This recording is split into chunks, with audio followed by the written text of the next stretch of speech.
दोस्तों, virus school में आप सभी का स्वागत है। और वीडियो को स्टार्ट करने से पहले मैं आप सभी लोगों का धन्यवाद करना चाहता हूं जिन्होंने हमें सपोर्ट किया, हमारे चैनल को सब्सक्राइब किया और पेड मेंबरशिप लिया। बहुत बहुत धन्यवाद दोस्तों। दोस्तों, आज का जो हमारा टॉपिक है इंट्रोडक्शन ऑफ 5G। तो इसमें हम ओवरऑल बात करेंगे कि हमें क्यों 5G की नीड पड़ी, क्या क्या न्यू फीचर्स ऐड हुए हैं 5G में। तो ये सब सारी चीज़ें हम डिस्कस करेंगे। तो चलिए बिना रुके हुए वीडियो को हम स्टार्ट करते हैं और सबसे पहले हम देखेंगे कि वाई वी नीड 5G। तो यहाँ पे मैंने कुछ पॉइंट्स हाईलाइट करके रखे हुए हैं जहाँ पे मैंने दिखाया है कि अगर हम 5G यूज कर रहे हैं तो हमें हायर थ्रूपुट जीबीपीएस पैकेट्स मिलेंगे, राइट। इसमें लोड लेटेंसी क्या है, जो सबसे 1 मिली सेकेंड होगी, मोर रिलायबिलिटी होगी, मैसिव नेटवर्क कैपेसिटी होगी। तो ये सब चीज़ें यहाँ पे हाईलाइटेड है, आप लोग इसको नोट डाउन कर लें। अभी हम बात करेंगे कि बेसिकली जो पॉइंट आया कि वाई वी नीड 5G।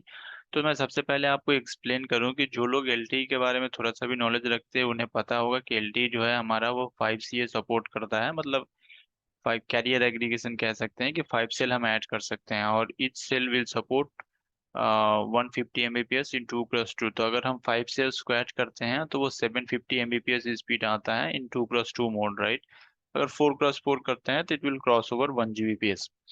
तो क्वेश्चन ये आता है कि अगर हम 2x2 पे भी 750 Mbps सपोर्ट कर रहे थे और 4x4 पे अगर कर दे तो वो मोर देन 1 Gbps आएगा, तो वाई वी नीड 5G। तो क्या है कि हमारी जो एलटीई की सेल कैपेसिटी है वो ज़्यादा नहीं है, हम एक साथ मल्टीपल यूजर्स को सर्व नहीं, ज़्यादा यूजर्स को सर्व नहीं कर सकते। अगर कर भी रहे हैं तो सब यूजर्स को सफिशियंट थ्रूपुट प्रोवाइड नहीं कर सकते हैं। कहने का मतलब है कि हम हर यूजर को एक पिक थ्रूपुट नहीं दे सकते। तो हमारी एक ये क्वेश्चन है कि हमें हर यूजर को पिक थ्रूपुट देना है। और दूसरी पॉइंट था कि एलटीई की जो लेटेंसी थी वो बहुत ही कम है already, that's okay, but not, हमें उससे भी थोड़ा कम लेटेंसी चाहिए जिसे हम रियल टाइम एप्लीकेशंस यूज कर सकें, राइट। तो इसके लिए हमारी जो रिक्वायरमेंट थी वो 5G की तरफ हम मूव किए कि हमें, हाँ डेफिनेटली हमें एक ऐसा टेक्नोलॉजी, वायरलेस टेक्नोलॉजी चाहिए जिसके थ्रू हम पिक थ्रूपुट भी अचीव कर सके, जिससे हम मल्टीपल यूजर्स को भी एक एवरेज थ्रूपुट दे सकें और हमारी सेल कैपेसिटी जो है बहुत हो, हमारी लेटेंसी कम हो, नेटवर्क बहुत रिलायबल हो। तो ये सब चीज़ों की वजह से हमें 5G की रिक्वायरमेंट पड़ी।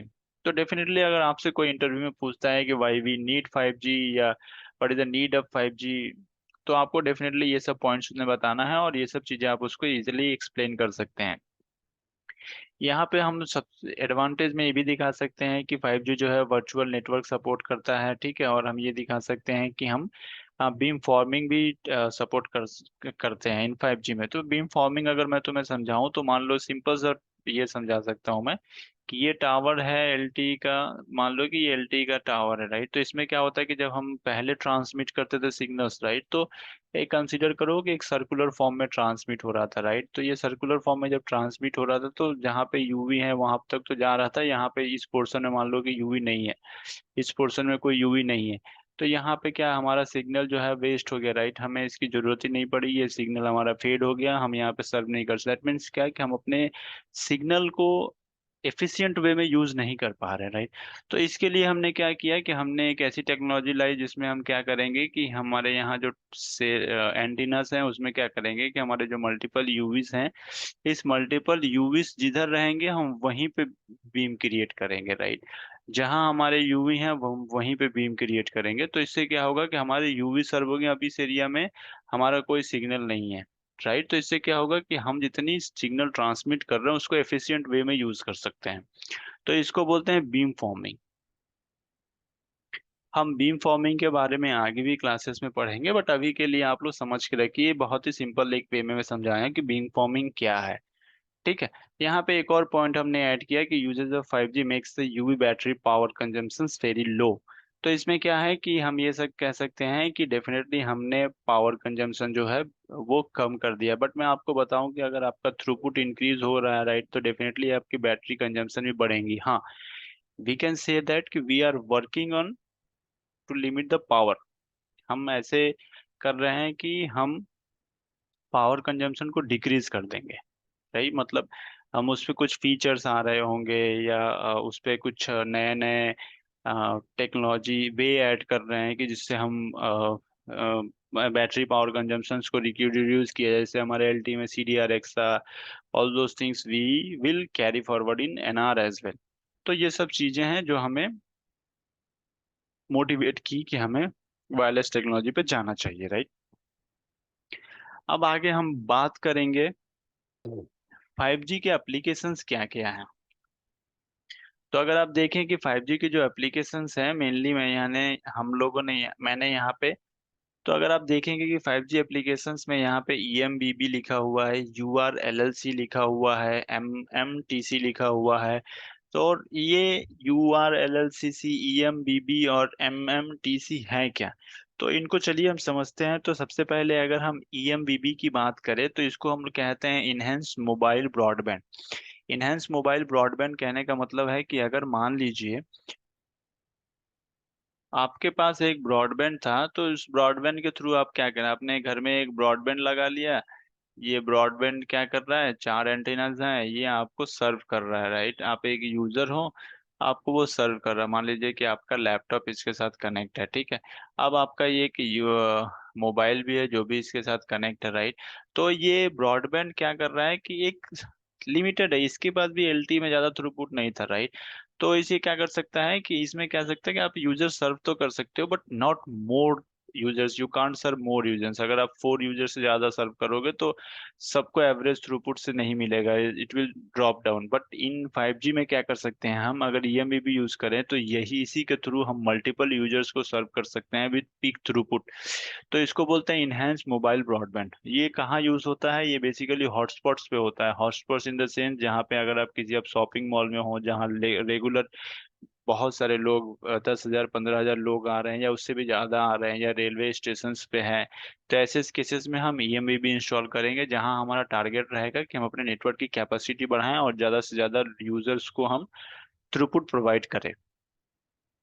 वेयर एज अगर हम URLLCC की बात करें तो इसका फुल फॉर्म होता है ultra reliable and low latency communication. इसमें थ्रू क्या होता है, इसके थ्रू हम क्या कर सकते हैं, हम उन चीजों को सर्व करना चाहते हैं जिनमें हमें लेटेंसी बहुत इंपॉर्टेंट है। तो इसमें क्या होता है, जैसे रिमोट कंट्रोल डिवाइसेस अगर मैं कह लूँ, रिमोट कंट्रोल अगर डिवाइस कह लूँ, तो इन्हें क्या होती है, इनके लिए लेटेंसी बहुत इंपॉर्टेंट होती है। जैसे ही हम लेटेंसी की बात करते हैं तो इसमें क्या होता है कि अगर रियल लाइफ में ये रन हो रहा है कहीं रास्ते पे, अगर इसने लेटेंसी की अगर प्रॉब्लम आ गई तो कहीं कुछ भी एक्सीडेंट हो सकता है जिसमें रिमोट कंट्रोल हो रहा है। तो इसके लिए वो जरूरी होता है, इंडस्ट्रियल कंट्रोल सिस्टम में यूज होता है। अगर वहाँ पे कोई वर्कर काम कर रहा है और वहाँ पे कैसा आपने कोई एक ऐसा डेमो क्रिएट किया है या ऐसा है कि इक्विपमेंट यूज कर रहे हैं जो 5G से कंट्रोल हो रहा है, अगर उसमें कुछ ग्लीच आ गया तो वो पहले चीज तो वो स्लो काम करेगा, स्टॉप हो जाएगा, उसकी प्रोडक्शन डिक्रीज हो जाएगी, या वो कोई एक एक्सीडेंट को कॉज कर सकता है। तो इन सब चीजों में क्या होता है, हम URLCC यूज करते हैं, जहां हमारा फोकस ये रहता है कि हमारी लेटेंसी बहुत कम रहनी चाहिए, हम ज्यादा लेटेंसी पे काम नहीं करेंगे URLCC में। तो आपको EMBB और URLCC में समझ में आ गया, हम EMBB पे लेटेंसी पे उतना फोकस नहीं कर रहे हैं जितना हम URLCC पे करेंगे। अब अगर हम बात करें MMTC पे, जिसको हम बोलते हैं मैसिव मशीन कम्युनिकेशन या मैसिव मशीन टाइप कम्युनिकेशन, तो इसमें क्या होता है, मशीन टाइप कम्युनिकेशन में आपका क्या हो सकता है, व्हीकल्स टू व्हीकल्स कम्युनिकेशन होगा, व्हीकल्स टू एवरीथिंग कम्युनिकेशन आप यू कैन कह सकते, किसी भी चीज से आप कर सकते हैं। व्हीकल्स टू व्हीकल्स हो गया, व्हीकल्स टू एवरीथिंग हो गया, व्हीकल्स टू पेडेस्ट्रियन हो सकता है। तो इन सब चीजों में क्या होता है आपका, मैसी मशीन टाइम कम्युनिकेशंस में भी ये यूज होता है। और इनका सबसे अच्छा एग्जांपल्स होते हैं IoTs होते हैं, सेंसर्स होते हैं, जो टेम्परेचर सेंसर हो गए और भी सेंसर्स होते हैं। तो इसमें क्या होता है, इनके लिए थ्रूपुट उतना इंपॉर्टेंट नहीं होता है, इनके लिए थ्रूपुट इतना इंपॉर्टेंट नहीं होता, बट इनके लिए क्या इंपॉर्टेंट होता है, इनके लिए कनेक्टिविटी इंपॉर्टेंट होती है। मैसिव IoTs को एक साथ कनेक्ट करके रखना, उनसे रियल टाइम पे डेटा लेना, ये इंपॉर्टेंट रोल प्ले करता है MMTC में। तो हमें थ्रूपुट से कोई मतलब नहीं, क्योंकि एक IoT डिवाइस आपकी जो लाइक एक wearable watches, so that watches does not, they will not consume too much of throughput, right? Maximum they will consume 100 kbps or 1 mbps max to max, right? But they falls under MMTC। तो ये सब चीजें हम IoT use कर सकते हैं, T sense use कर सकते हैं, वियरेबल वॉचेस कर सकते हैं। तो ये सब चीजें आती हैं MMTC में।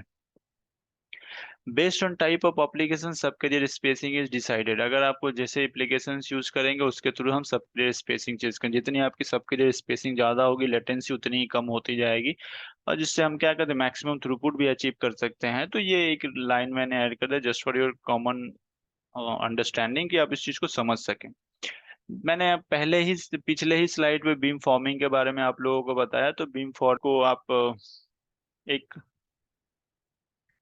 तो बीम फॉर्मिंग एक ऐसी टेक्नोलॉजी है जिसमें थ्रू हम क्या करते हैं, एक बीम फॉर्म करते हैं towards user from network side से, कि वो उसको सर्व करे। ठीक है, हम कितने जीनोड भी provide in each angle, gNode भी provide 32 beam, 64 beam, 256 beam in FR1।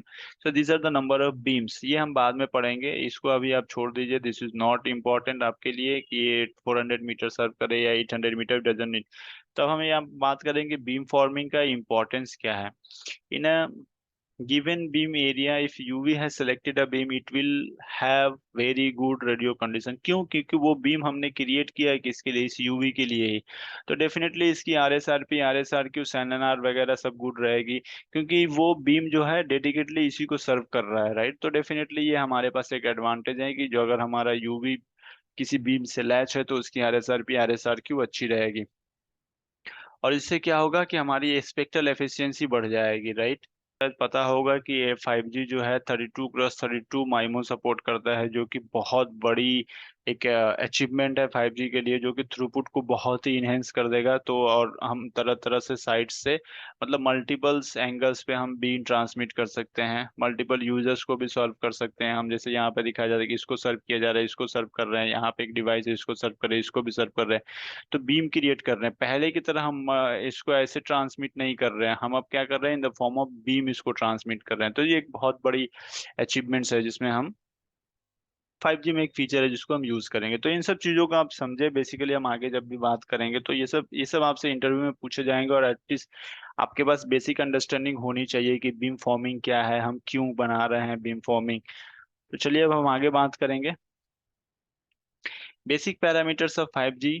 इस पे मैं ज़्यादा टाइम स्पेंड नहीं करूंगा, ऑलरेडी मैं इस पे वीडियो बना चुका हूँ। आई होप आप लोगों ने देखा होगा। आप लोग जैसे इस चीज़ को एक बार पढ़ ले कि यहाँ पे मैंने क्या कहने की कोशिश की, इस बैंड के बारे में क्या है, क्या बैंड है, और एनआर ऑपरेटिंग बैंड्स क्या है, ये सब क्या है, और ये कितना से कितना फ्रीक्वेंसी रेंज सपोर्ट करते हैं। ये सारे इन्फॉर्मेशन ऑलरेडी मैंने उसको वीडियो पे बना के रखा हुआ, आप लोग इस चीज़ को देख ले। और हम आगे बढ़ते हैं। और 5G आर्किटेक्चर के बारे में भी मैं ज़्यादा टाइम स्पेंड नहीं करूंगा, ऑलरेडी 5G आर्किटेक्चर पे मैंने वीडियो बनाया हुआ है। आप यहाँ पे मैंने इंटरफेसेस दिखा दिए हैं, आप इस इंटरफेसेस को याद रखें। अगर उस आर्किटेक्चर में कोई इंटरफेस मिसिंग है तो आप इसको कंटिन्यू करें, वहां से कोई चीज़ अच्छी लगी हो तो आप वहां से भी कंटिन्यू कर सकते हैं, no problem, both are correct. Responsibility भी मैंने आपको बताया था कि कौन से जो नेटवर्क एंटिटीज हैं उनकी क्या रिस्पॉन्सिबिलिटी है, मतलब उनके क्या रोल है, उनकी क्या फंक्शनैलिटी है, तो वो भी यहाँ पे मेंशन हुआ है। आप इस चीज़ को देख लें ऑलरेडी, अगर आपने नोट बना के रखा हो तो बहुत ही सही है। बट एसएमएफ के फंक्शंस और एएमएफ के फंक्शंस आपको क्लियरली याद होने चाहिए। पीसीएफ के फंक्शंस आपको, आप जब भी इंटरव्यू में बोले तो पीसीएफ को पीसीआरएफ ना बोले, पीसीआरएफ ना बोले, ये पीसीएफ है, ठीक है। तो बहुत लोग क्या होते हैं इंटरव्यू में, वो गलती से पीसीआरएफ बोल देते। तो जब भी आप पीसीआरएफ बोल दोगे that means you are talking about LTE, but आप एनआर की बात कर रहे हो, राइट। तो यहाँ पे मैंने कंपैरिजन दिखाया हुआ है कि एलटी आर्किटेक्चर में और 5G आर्किटेक्चर में क्या डिफरेंस है। तो यहाँ पे आप देख सकते हो कि जो LTE आर्किटेक्चर है और 5G आर्किटेक्चर में बेसिक डिफरेंस ये है कि हमने हर चीज़ को यहाँ पे ब्रेक कर दिया है। अगर हमें PCRF यूज़ करना है तो हमने यहाँ पे PCRF के लिए PCRF से, राइट, तो हमने यहाँ पे क्या किया है, PCF यूज़ कर दिया है। पीडीएन के लिए जब हम यूज़ करते हैं AGI, तो हमने उसको ब्रेक कर दिया। मतलब हमने डिपेंडेंसी हटा दी कि हम हर चीज़ के लिए अलग अलग एक एंटिटी बना दिए हैं। अगर हमें यूपीएफ यूज करना है तो यूपीएफ को किस रीजन से यूज करेंगे उसके लिए हमने बना दिया है एक अलग सेगमेंट। तो बेसिकली ये एक डिफरेंस है एलटी और एनआर के बीच में, आप इसको एक बार देखें। नहीं समझ में आएगा तो आप इससे क्वेश्चंस पूछें। हाँ, यहाँ पे मैंने लिख भी दिया है कि कौन किससे को रिलेट करता है। E not B is equal to G not B, MMA is equivalent to AMF, HHS is equivalent to AUSF और यूडीएम। जैसे पहले हमारा क्या था, मैं क्या समझाने की कोशिश कर रहा था, क्यों डिफरेंशिएट किया गया है यहाँ पे, कि एचएचएस पहले दो रिस्पॉन्सिबिलिटी लेके बैठा था। ऑथेंटिकेशन की भी रिस्पॉन्सिबिलिटी इससे हम लेते थे, इससे हम डेटा लेते थे। और उसके बाद क्या होता था कि यहाँ से हम इसमें डेटा भी स्टोर करते थे, राइट।